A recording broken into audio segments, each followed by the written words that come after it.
The biggest difference was from E4 to E5. That's where I really saw and felt the difference.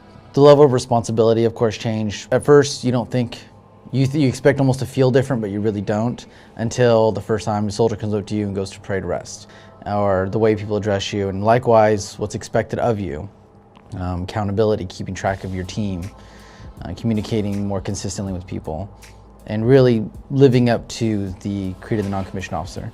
I would say my two basic responsibilities are always uppermost in my mind: accomplishment of my mission and the welfare of my soldiers.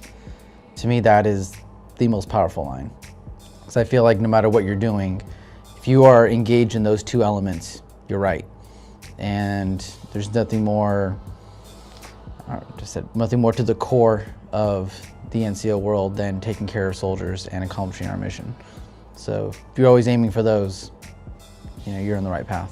As an NCO who really inspired me was actually when I was brand new to the Army. He was an E5, and he was a former Marine infantryman, came over to the Army and just showed us a lot of what NCOs do. And this is the level of respect you give. This is how you're supposed to do to be there for your soldiers. And he was also a very humble person.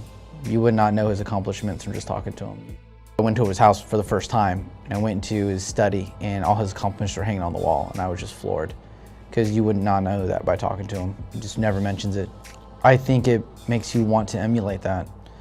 There's a lot of things in the world where people like to brag or they like to talk about themselves. But when you meet someone like that and you realize you don't have to be that way, for one. And for two, how you felt about that person, in a sense, it almost inspires you to want that to be felt about yourself.